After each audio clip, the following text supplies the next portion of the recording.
अस्सलाम वालेकुम वीवर्स। आज मैं आपको फ़्रॉक के घेर में चुन्नट डालने का तरीका बताऊंगी। अच्छा वीवर्स, ये मेरे पास कपड़ा है, ये मैंने घेर का कपड़ा निकाला हुआ है। लेकिन आपने जब अपने घेर के लिए फ़्रॉक के घेर के लिए कपड़ा निकालना है तो ये देखना है कि ये कन्नी वाली साइड है। तो इस तरह हमेशा आप लंबाई में कपड़ा काटेंगी और इस तरह चौड़ाई में लेंगी। तो ये मैंने कपड़ा कट करके रखा हुआ है। अब आपने जो सिलाई जो करनी है वो आपने फुल टांका करना है और फुल टांके के साथ आपको 2 सिलाइयाँ लगानी है। एक सिलाई आपने इसके इतने किनारे पे लगानी है और दूसरा आपने इसी सिलाई से ये दूसरी सिलाई आपने इतने फासले से लगानी है। ये तकरीबन 1 फुट से थोड़ा फासला ज़्यादा है।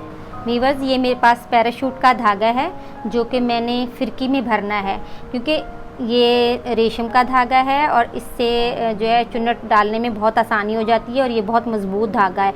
तो आज जब हम धागा खींच के चुन्नटों को बराबर अच्छे से इकट्ठा करते हैं तो बाज़ोकात हमारा जो सिलाई वाला धागा है वह टूट जाता है। और इसलिए मैं ये वाला धागा इस्तेमाल कर रही हूँ ताकि आप लोग जो अनाड़ी हैं, जिनको बिल्कुल भी सिलाई के बारे में कुछ ज़्यादा नहीं पता और उनसे चुन्नटें अच्छी नहीं डलती, तो वो ये पैराशूट वाला कोई सा भी घर में जो धागा है वो फिरकी में भर लें और ऊपर का धागा वही सेम सिलाई वाला रहेगा। तो ये वाला धागा जो मैंने फिरकी में भर लिया है और टांका मैंने बड़ा कर लिया है और इतनी फासले पे पूरे घेर में मैंने 2 सिलाइयाँ लगानी हैं। आइए मैं आपको लगा कर दिखाती हूँ। ये मैंने मशीन स्टार्ट कर ली है। तो ये देखें वीवर्स, ये एक सिलाई मैंने लगा ली है बड़े टांका करके मशीन से और अभी ये दूसरी सिलाई स्टार्ट करते हैं।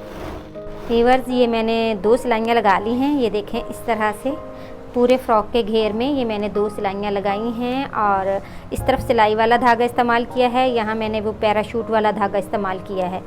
तो आए अब मैं आपको ये धागा खींच के और अच्छे से किस्म की आपको वो चुन्नट डालना सिखाती हूँ।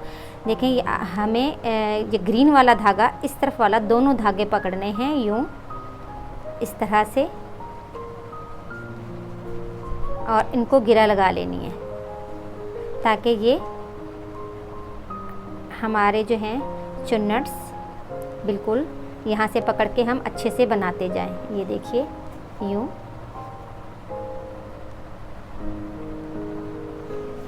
इस तरह से हमें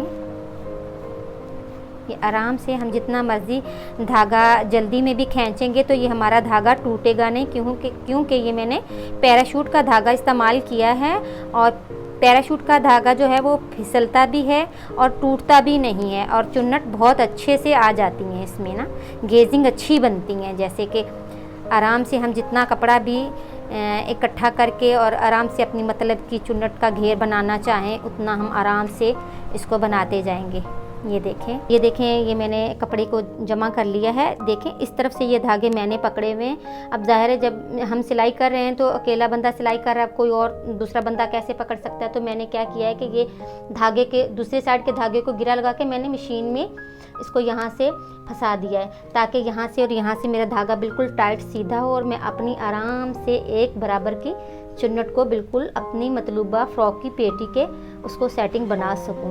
और जितनी चली हमें इसको चुन्नट ज़्यादा देनी है या कम देनी है उस हिसाब से इंची टेप के हिसाब से हम अच्छे से इसको इक्वल एक जैसा करके और अच्छे से सेट करके फिर यहाँ भी धागे की गिरा लगा देंगे और यहाँ भी धागे की गिरा लगा देंगे।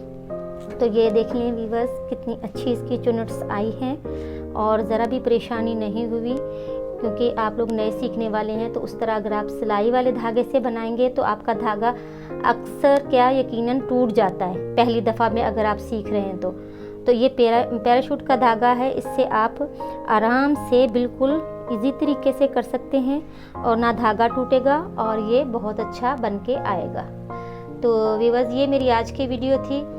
आप लोगों से मैं इजाज़त चाहती हूँ। नेक्स्ट वीडियो में मिलते हैं इंशाल्लाह कुछ नई चीज़ के साथ। अल्लाह हाफिज़।